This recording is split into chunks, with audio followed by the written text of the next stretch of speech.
তুব্বার সম্প্রদায়, এই তুব্বা লোকটা কে এটা বুঝতে হলে আমাদেরকে সাবা গোত্র সম্পর্কে জানতে হবে। সাবা নাম কি? সাবা। ইয়ামানের রাজধানী সনআ থেকে 3 মঞ্জিল দূরে 2 পাহাড়ের মাঝখানে একটা এলাকা ছিল। এই এলাকাটার নাম সাবা।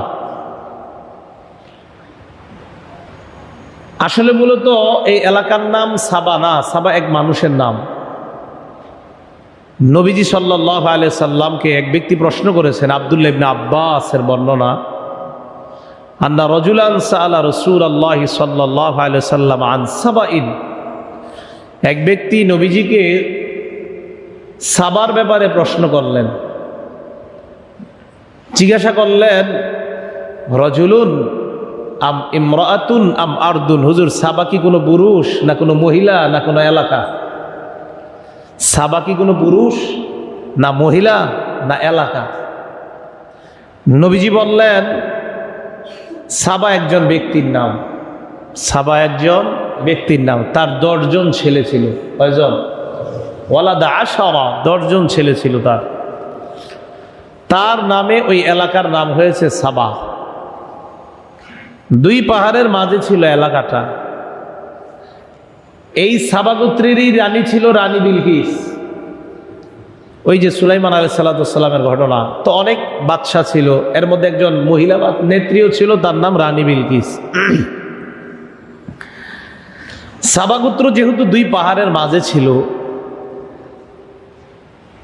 পাহাড় থেকে পানি পড়ে, পাহাড় বেয়ে বেয়ে পানি পড়ে, বৃষ্টির পানি প্রবল বেগে পড়ে। কিছুক্ষণ তাদের এলাকায় বৃষ্টি হলে, প্রবল বেগে যদি বৃষ্টি হতো, তো 2 পাহাড়ের মধ্যবর্তী যে এলাকা সাবা গোত্র ডুবে যেত বন্যার পানিতে। বৃষ্টির সিজনে তারা খুব চিন্তায় পড়ে যাইত।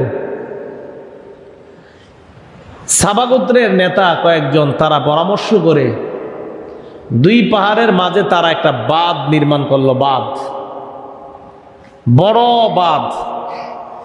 যেই বাঁধ নির্মাণ করার পর পাহাড় থেকে পানি পড়ে যেন বাঁধের এই পাশে থাকে, এলাকায় যেন ঢুকতে না পারে পানি। এটাকে আল্লাহ কোরআন শরীফে বলেছেন আরিম। আরিম শব্দের অর্থ বাঁধ। এই বাঁধ নির্মাণ করার পর বাঁধের মধ্যে তারা 3টা দরজা রাখছে। উপরে একটা, মাঝে একটা, নিচে একটা। কয়টা হলো? 3টা। বন্যার পানি জমে জমে ওই বাঁধের মাঝখানে জমে থাকতো। প্রয়োজন মতো এলাকার মধ্যে পানি ছেড়ে দেওয়া হতো, যেন মানুষের ফসলগুলা যেই প্রয়োজন মতো পানি দরকার ওই পরিমাণ পানি আসতে পারে। প্রথম বাঁধটা খুলে দেওয়ার পর পানি আস্তে আস্তে কোথায় গিয়ে থেমে যেত বলেন তো? 2য় বাঁধে, ওই যে দরজা, 2য় দরজায়। তো যদি দেখা যেত পানি আরো প্রয়োজন, তো প্রয়োজন মতো আবার পরের দরজা খুলে দেওয়া হতো, প্রথম দরজা পর্যন্ত আসতো। যদি দেখা যাইতো আরো পানির প্রয়োজন, তো এরকম প্রয়োজন মতো 3য় দরজা, এটাও খুলে দেওয়া হতো, নিচের দরজাটা। এই সাবা গোত্রের দেয়াল যেই বাঁধ, এই বাঁধের পাশে আল্লাহ পাক রব্বুল আলামিন তাদেরকে ওই পানির মাধ্যমে আশ্চর্য বাগান করার জন্য আল্লাহ ব্যবস্থা করে দিলেন, খুব সুন্দর বাগান। এই কথাটা আল্লাহ পবিত্র কোরআনে বলেন, লাকাদ কানা লিসাবাইন ফি মাসকানিহিম আয়া। অবশ্যই সাবা সম্প্রদায়ের এলাকার মধ্যে আয়া, নিদর্শন ছিল, আশ্চর্য নিদর্শন। হুজুর নিদর্শনটা কি? আল্লাহ জানায় দেয়, জান্নাতানি আন ইয়ামিনি ওয়া শিমাল, ডানে বামে 2টা বাগান। এই নিদর্শন ছিল, আশ্চর্য নিদর্শন। ডানে এবং বামে 2টা বাগান। আল্লাহ কয় বাগান বললেন? আসলে বাগান ছিল অনেক, কিন্তু আল্লাহ 2 বাগান কেন বললেন বুঝবেন। এই একটা দেয়াল মনে করেন, এই পাশের আর ও পাশের দেয়ালের পাশে অসংখ্য অগণিত বাগান ছিল। ওই দেয়ালের পাশের সব বাগানগুলারে আল্লাহ একটা বাগান ধরেছেন, আর এই পাশের দেয়ালের সব বাগানগুলাকে আল্লাহ একটা বাগান ধরেছেন। এই জন্য আল্লাহ বলছেন 2টা বাগান। কথা কি বুঝে আসছে? তো পাহাড় 2টা, এক পাহাড়ের সাইডের সব বাগানগুলাকে আল্লাহ একটা বলেছেন, কি যেহেতু সবগুলা লাগানো ছিল, মিলিত ছিল বাগানগুলা, আর সবগুলার মধ্যে একই সাথে আশ্চর্য ফল ফলাদি সৃষ্টি হতো, উৎপন্ন হতো। এই জন্য আল্লাহ পাক রব্বুল আলামিন একটা বাগান বলেছেন এক পাহাড়ের পাশের সব বাগানগুলাকে, আর আরেক পাহাড়ের পাশের সব বাগানগুলাকে একটা। এ হলো কয়টা? দুইটা। এই জন্য আল্লাহ বললেন দুইটা বাগান। তো বলার পর তাহলে এই যে তাদের বাঁধ, পানি আটকানো, আবার পানি বের হওয়া, মানুষের মাথায়, নেতাদের মাথায় এই বুদ্ধি দিয়েছেন কে? তা আল্লাহ বলেন তাদেরকে এই বাগান, এই নেয়ামত দেওয়ার পর আমি আল্লাহ বলে দিলাম, কুলু মির রিজকি রাব্বিকুম ওয়াশকুরু লাহ, আল্লাহর দেয়া রিজিক থেকে তোমরা খাও, ওয়াশকুরু লাহ, আল্লাহর কৃতজ্ঞতা আদায় করো। আল্লাহর দেওয়া রিজিক থেকে খাওয়ার পর কৃতজ্ঞতা আদায় করা দরকার কার? যেহেতু খাই কারটা, তো শুকরিয়া আদায় করবো কার? এবার আল্লাহ বলে দিলেন বালদাতুন তাইয়্যিবা, তোমরা যেই সাবা এলাকার মধ্যে থাকো, এই এলাকাটা বালদাতুন তাইয়্যিবা, স্বাস্থ্যসম্মত একটা এলাকা আমি আল্লাহ বানায়া দিলাম। নাতি শীতোষ্ণ আবহাওয়া ছিল এলাকার, বেশি শীত ছিল না, বেশি গরম ছিল না, এত চমৎকার আবহাওয়া ছিল। বালদাতুন তাইয়্যিবা তাফসীরে জালালাইনের ব্যাখ্যা আসছে লাইসা ফিহা সাব্বাহ, ওই এলাকার মধ্যে কোনো শব্দ দূষণ ছিল না, বিকট আওয়াজ ছিল না, ওয়ালা বাউদা ওয়ালা জুবাবা, মশা মাছি ছিল না, এরপরে ওয়ালা বারগাউসুন, সার পোকা ছিল না এলাকায়, পুরা এলাকায় কোনো সার পোকা ছিল না, ওয়ালা আকরাব, বিচ্ছু ছিল না, ওয়ালা হাইয়া, কোনো সাপ ছিল না। শুধু তাই নয়, ইয়ামুররু বিহা রাজুলুন ওয়া ফি সিয়াবিহি কুম্মালুন, কোনো মানুষ যদি ওই এলাকায় প্রবেশ করত, অন্য কোনো অপরিচিত ব্যক্তি যদি মুসাফির ওই এলাকায় যাইতো, আর যদি তার জামায় উকুন থাকতো, মাথায় উকুন থাকতো, ওই এলাকার স্বচ্ছ আবহাওয়ার কারণে ওই উকুন মরে যাইতো।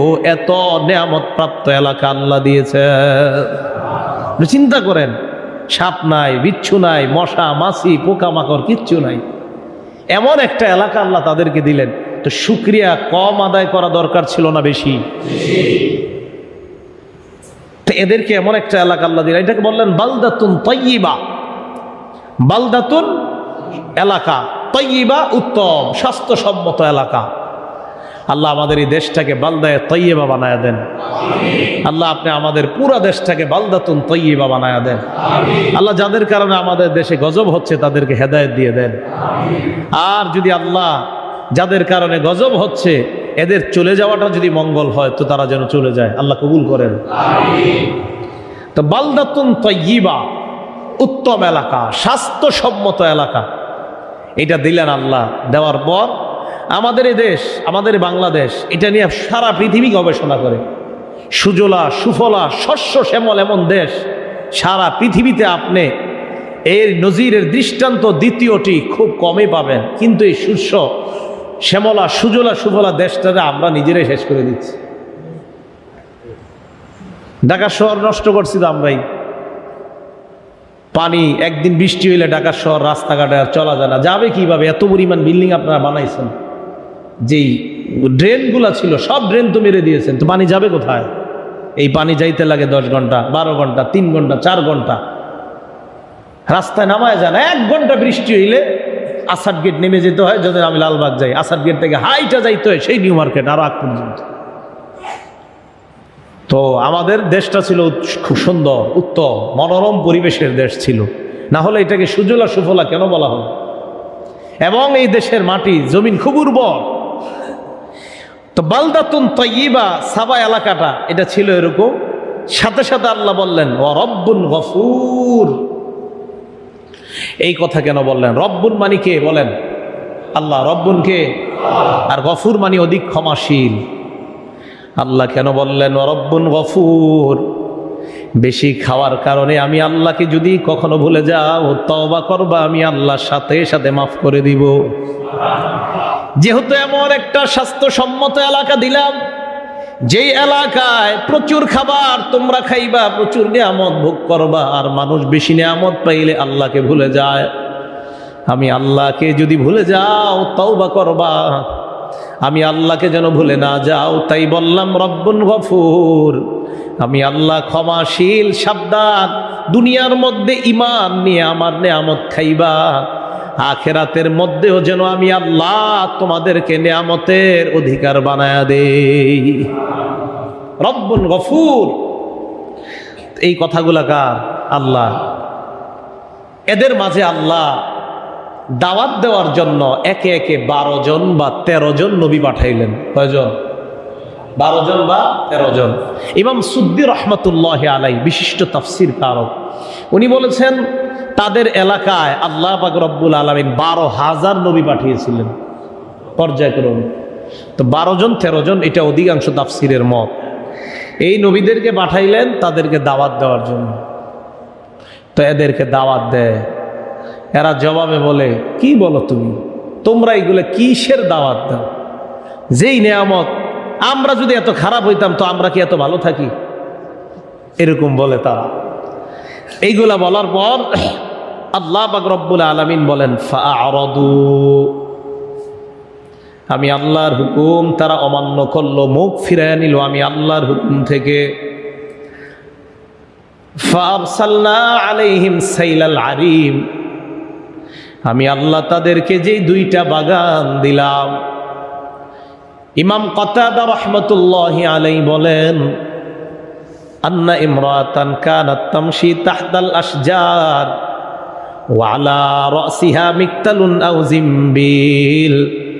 ওই বাগানের মধ্যে কোন নারী যদি ঝুড়ি নিয়ে হাঁটতো, বাগানের ফল পাড়ার প্রয়োজন হতো না, হাত দিয়ে পাড়ার প্রয়োজন হতো না। ঝুড়ি মাথায় নিয়ে হাঁটলেই কিছুক্ষণের মধ্যে অটোমেটিক ঝুড়ি আল্লাহ ফলে পরিপূর্ণ করে দিতেন। পারতে হবে না, হাত দিয়ে ঝুড়ি নিয়ে হাঁটবে, পুরা ফলে পরিপূর্ণ। বর্তমান কাশ্মীরে ওই কিছুটা আলামত আছে। কাশ্মীরে আপনি বাগান দিয়ে হাঁটবেন, ফল পরে রয়েছে একের পরে এক, খাওয়ার লোক নাই। কাশ্মীরের ডাব খাওয়ার লোক এখন নাই। ভারতও খায় না, এদেরকেও খাইতে দেয় না। এইভাবে ঝুড়ি নিয়ে হাঁটলে পুরা ফলে পরিপূর্ণ হয়ে যেত। মিন গায়রি আইয়াহতাজা ইলা কুলফাতিন আও কুত্তাফিন, পারার প্রয়োজন হতো না। আল্লাহ পাক রব্বুল আলামিন এত নিয়ামত দিয়েছে। তো এদেরকে দাওয়াত দিলেন, দাওয়াত দেওয়ার পরেও এরা গ্রহণ করে নাই।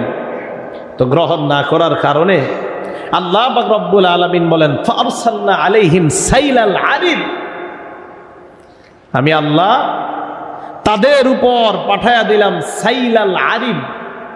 আরিম মানে বাঁধ, সাইলুন মানে বাঁধ, ভাঙা বন্যা। সাইলাল আরিম, আরিম মানে বাঁধ। কোন বাঁধ? ওই যে একটা বাঁধ মনে আছে আপনাদের, যে বাঁধ দিল তারা পানি আটকানোর জন্য। তো আল্লাহ বলেন এই বাঁধ ভেঙে দিলাম, এটাকে বলা হয় বাঁধ ভাঙা বন্যা। আমি তাদের উপর বাঁধ ভাঙা বন্যা পাঠাইলাম। কিভাবে পাঠাইলাম? একটা অন্ধ ইঁদুর বাঁধের নিচে আমি লাগাই দিলাম। এই ইঁদুর বাঁধ কাটতে লাগলো।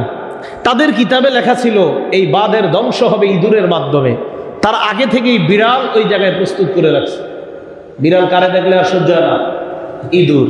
কিন্তু ওই ইঁদুর তো সাধারণ ইঁদুর না, এটা আল্লাহর গজবের ইঁদুর, আল্লাহর আজাব দেওয়ার ইঁদুর। তো বিড়াল ওই জায়গায় আগে থেকে অবস্থান করে, কিন্তু বিড়াল অবস্থান করেও কোনো লাভ হয় না। ইতিমধ্যে যখন নাকি তাদের বাঁধ আস্তে আস্তে ভাঙ্গা শুরু হলো, আস্তে আস্তে মানুষ পলায়ন শুরু করলো। আল্লাহ বলেন এক পর্যায়ে তাদের অধিকাংশ মানুষ যখন পলায়া গেল, আর কিছু ছিল, আমি বাঁধ ভাঙ্গা বন্যা দেওয়ার পর তাদের এলাকাটা আমি কি করলাম? ডুবাইয়া দিলাম। ওয়াবাদদালনাহুম বিজান্নাতাইহিম জান্নাতাইনি যাওয়াতাই উকুলিন খাম, এদেরকে আমি নিয়ামতের যেই উদ্যান 2টা দিলাম, যেই বাগান দিলাম, ওই বাগানগুলো আমি আল্লাহ তিতা মাকাল ফল, ঝাউ গাছ, ওয়া আসলিন ওয়া শাইইম মিন সিদরিন কলিল, কাঁটাযুক্ত গাছের ন্যায় আমি আল্লাহ ওই গাছের বাগানের মাধ্যমে পরিবর্তন করে দিলাম। আগের 2 বাগানের মধ্যে পাওয়া যেত মিষ্টি ফল, এবার যেই বাগান 2টা পরিবর্তন করে দিলাম, এই বাগানের মধ্যে আর মিষ্টি ফল নাই, এই বাগানের মধ্যে তিতা ফল, কাঁটাযুক্ত ফল, যেই ফল জাহান্নামের মধ্যে খাওয়ানো হবে। বলেন নাউজুবিল্লাহ। আল্লাহ বলেন জানুনি কেন করলাম? যালিকা জাযাইনাহুম বিমা কাফারু, তাদের কুফরির কারণে আমি তাদেরকে এমন শাস্তি দিলাম। ওয়াহাল নুজাজি ইল্লাল কাফুর, আমি যারা কাফের তাদেরকে এমন শাস্তি দেই। এই জন্য দুনিয়ায় যখন গজব আসে, এই গজব বেঈমানদেরকে দাওয়াত দেয় কালিমা গ্রহণ করে নাও, আর ইমানদারদেরকে দাওয়াত দেয় তওবা করো। বেঈমানদেরকে গজব দাওয়াত দেয় ঈমান আনো, ইমানদারদেরকে দাওয়াত দেয় তওবা করো। বেঈমানকে দাওয়াত দেয় ঈমান আনো, ইসলাম গ্রহণ করো, আর ইমানদারকে দাওয়াত দেয় তওবা করো, গুনাহ ছেড়ে দাও, আল্লাহ আবার গজব উঠায় নিবেন। দাওয়াত দেয় গজব দুই শ্রেণীকে, ইমানদারদেরকে বলে গুনাহ থেকে তওবা করো, বেঈমানদেরকে বলে ইসলাম গ্রহণ করো, কালিমা পড়ো।